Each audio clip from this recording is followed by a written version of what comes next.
I think we got a small enough group. If you guys have questions as I'm going through, go ahead and raise your hand, and we'll address those as they come. If I think it'll be addressed later in the slide, I'll say we'll get to that in a little bit. I plan on going over layout of underground utilities, layout of the street surfacing, talk a little bit about temporary easements and kind of what we're looking for on that end, traffic control, project schedule, and project cost. This is an overall layout of where the project is. It's approximately 9 city blocks. Improvements include water, sanitary sewer, storm sewer, street surfacing, and curb and gutter.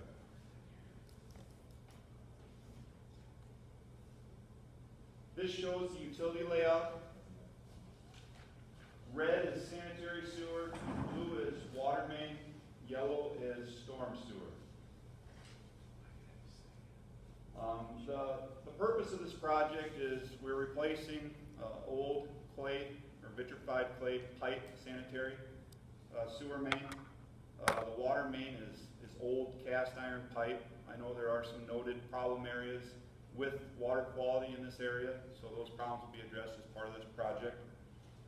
As far as the water and sewer go, services to residents and businesses will be installed up to the property lines. Temporary water service will be provided if the contractor plans on having you out of water for more than a couple hours at a time while they're doing the installs.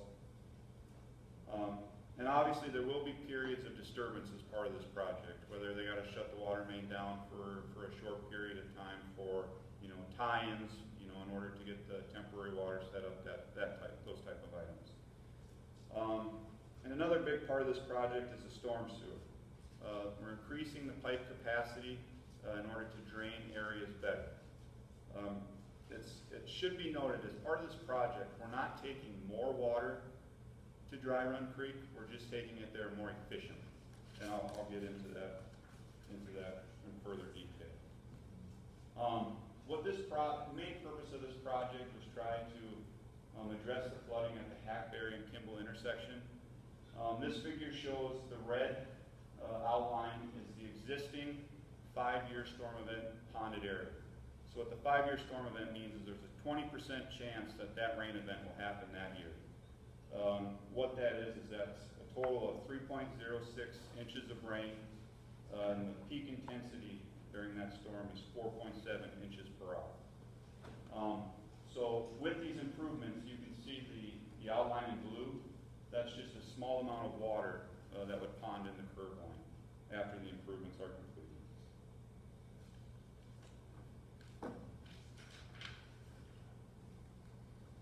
What this graphic shows is the red line is the overall peak flow for the entire Dry Run Creek drainage basin.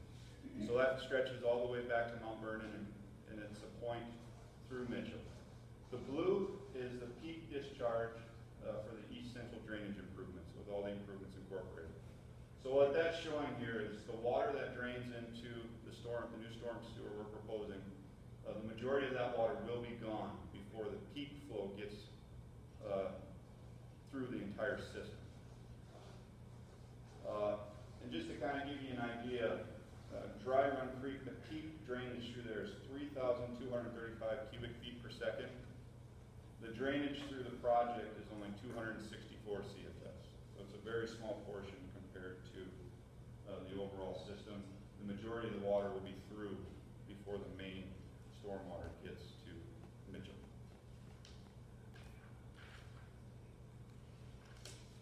This shows the surfacing layout. There will be new asphalt and curb and gutter as part of this project. With that, we will install 5-foot approaches beyond the curb and gutter for matchings and to help keep the water in the street. We will improve street grading where we can. This shows an area on Cedar between Main and Lawler, and there is a spot where you can obviously see the bumpers of cars will rub. So what we plan on doing in this area is we will super elevate the road. We're actually going to raise that side of the street 1 foot to 2 feet. So all the landscaping through there would be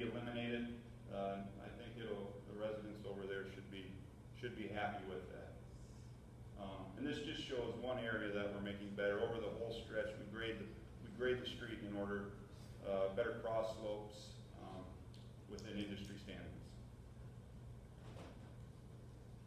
Temporary easements. The purpose of temporary easements is just to give the contractor room to work. So installing sanitary and water services up to the property lines, we need some room to work behind that property line. And this kind of shows that. You can see driveways being replaced up to the property line where there possibly is a service that goes to the property line. We just ask for an additional 5 feet or enough footage behind there for the contractor to do his work so he's not trespassing. And this is just kind of shows what we're looking at. This is from Sanborn. Actually, the property line is right at the back of the sidewalk, so we asked for an additional 10 feet in these areas, so the contractor would have room to do the matchings. Traffic control. So this project is currently planned for two phases. So we show 3 sequences here. Red is what will be completed this year. Basically, the majority of the storm sewer, and we're picking up a lot of the main issues where the water main is with the poor water quality, and also the sanitary sewer in those areas. With that, meaning that's being completed means that it will be put back, asphalt, curb and gutter, all that will be completed this year. In the yellow areas, that is projected to be completed in 2020. Let's say the contractor wants to get after it and thinks he can get all of it done this year. He does have that option as well, but anything he digs up needs to be put back to a permanent surface, whether it's asphalt or well, it's not going to be concrete, it's going to be asphalt. For access in these areas, there are a few landlocked properties, and with that, we are going to provide temporary sidewalk to those locations.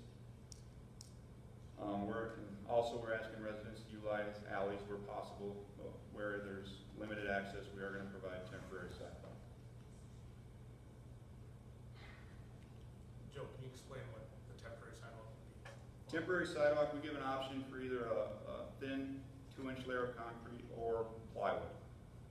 Plywood just butts up against it, and it basically just gives you a good walking surface to get to your property. And that'll be up to the contractor to determine how he wants to handle that. Obviously, with doing a plywood, he's got a lot more maintenance and tear up and tear down. Where if he can put a thin concrete layer in, it's a little bit more maintenance free for him until the project's done. But he has those options. And another reason for the sequencing is to help maintain access to certain properties. Obviously, where the red hash makes the L going by Elm and Main, we left the other side to be done in the following years so we could help maintain access to the mobile homes and also to the businesses to the east.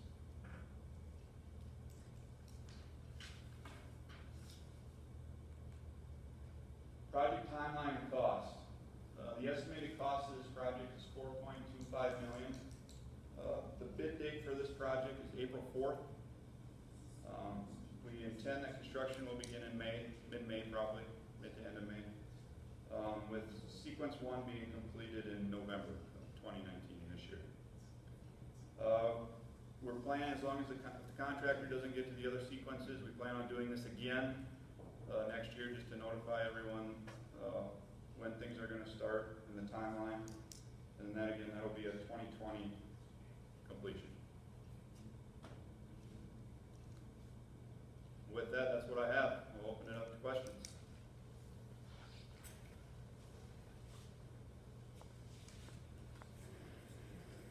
This would be very similar to the Fifth Avenue project that would have been completed. That's probably been 3 years ago now.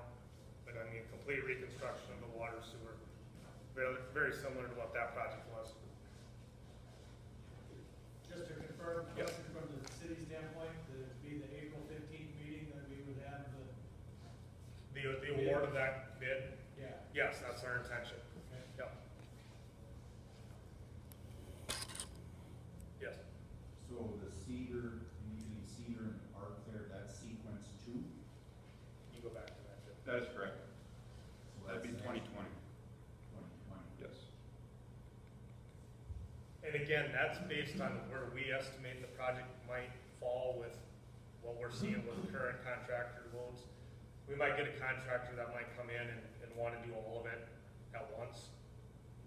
But we're trying to give some flexibility so we can try to get as many competitive bids as possible.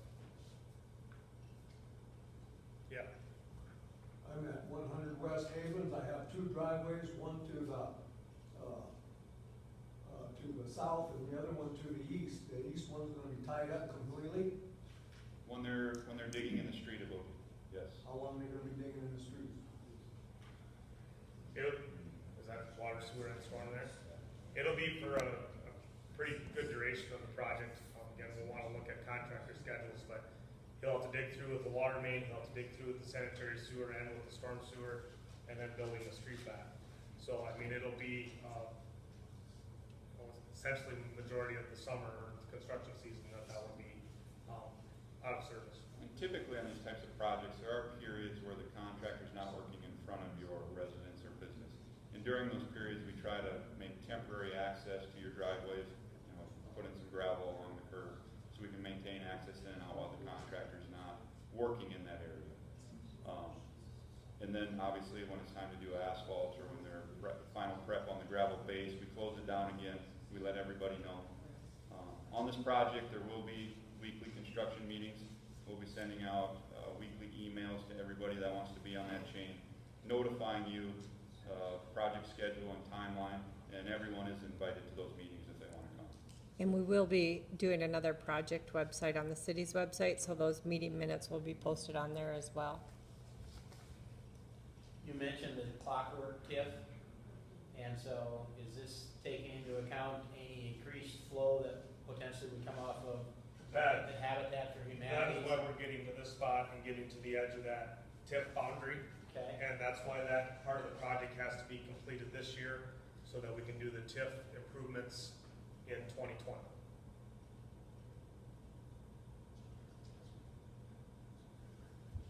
Yes, I've got a property at 121 West Douglas, and I'm looking at the picture, and it looks like we're gonna come up on the west side of it, and you're also gonna go along up on Douglas to do some work, which basically surrounds my house there, or the house that I have there.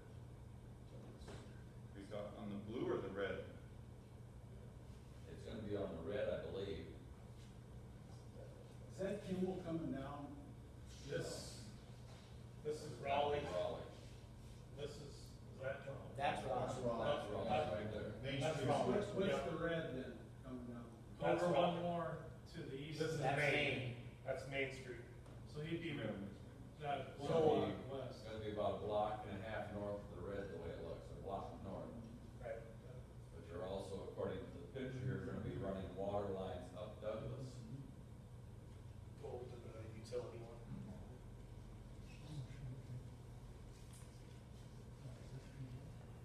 These utility improvements, this map's flipped the other way now.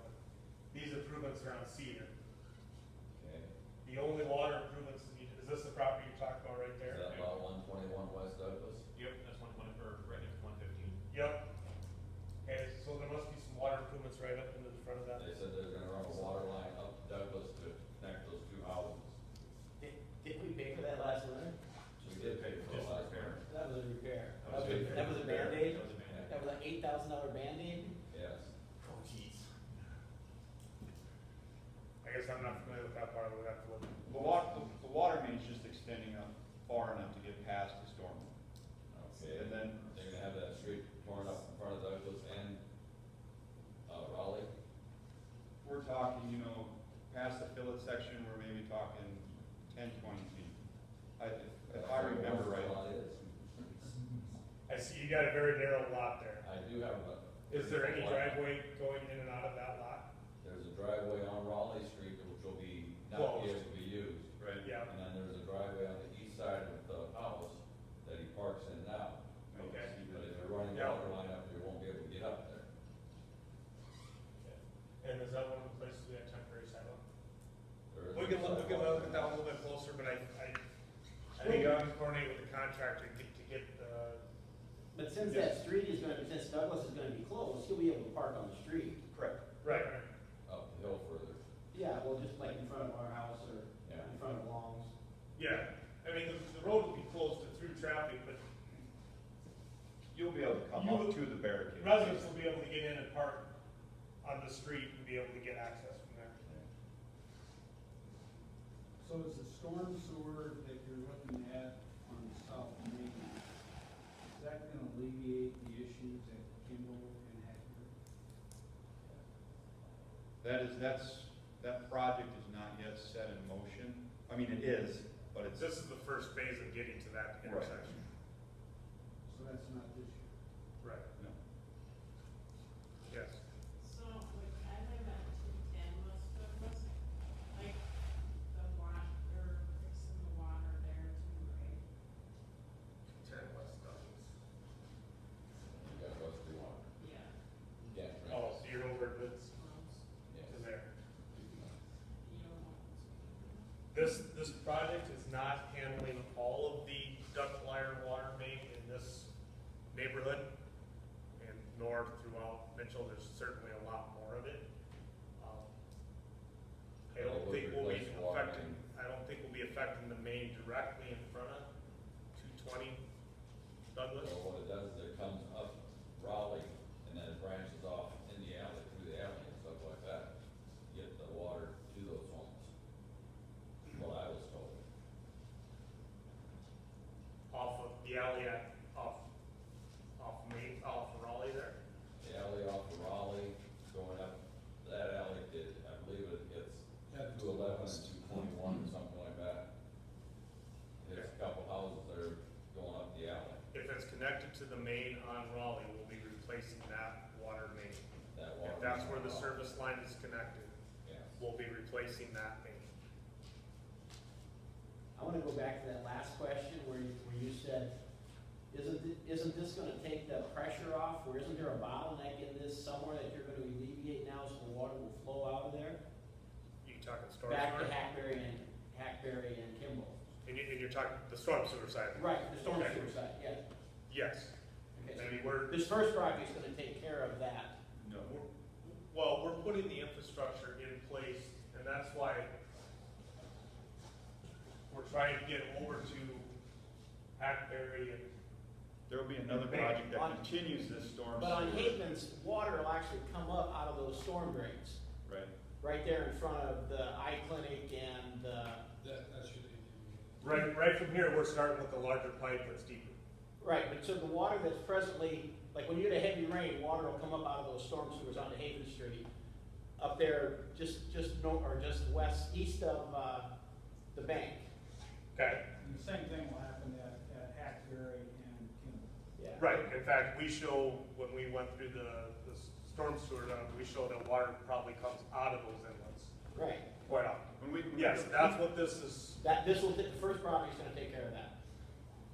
not fully, because we're not getting all the way to all of those intersections, but we're putting the infrastructure in place to continue on to get to Hackberry and Kimball. Right. It should help those that are at Havens. I mean, it'll help the ones that are at Havens and Kimball, or Havens and Maine, excuse me. Because that's where the larger pipes all started from. It's a new pipe that needs to be in place first before they connect to the pipe There that's was a down by lot of Hackberry. different bottlenecks all the way throughout this entire system. So from Hackberry, it weaves in through the Core Trust Bank parking lot and back through, and there's two different smaller pipes. I mean, it's kind of a mess, and we are fixing the mess. You know, we're starting with a whole new drainage system all the way up to get up to the Hackberry intersections. But we can't do all of it this year. So we're gonna get this portion of it done, and then the next portion will continue on from there. The red lines, is that water lines? The red is sanitary sewer, the blue is water, the yellow is the storm sewer.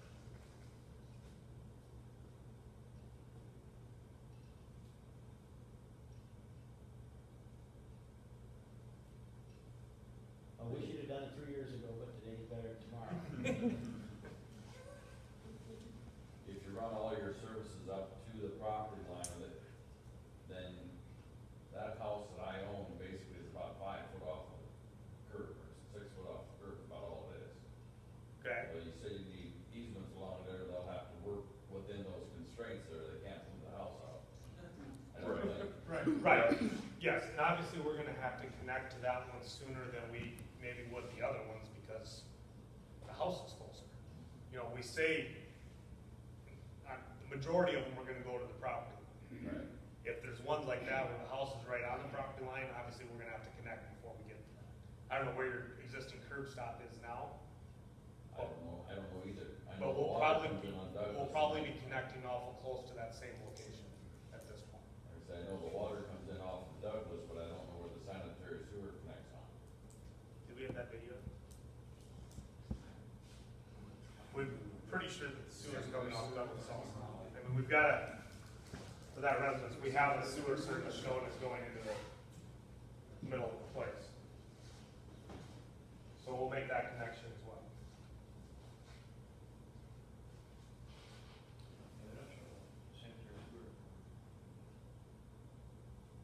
You care if I come up there a little closer to what? Right, and well, we've got I got a set of plans here. we got a set of plans, we can look at that in a little bit more detail too. All right, this is too small for me. We certainly can, yeah. Any other questions?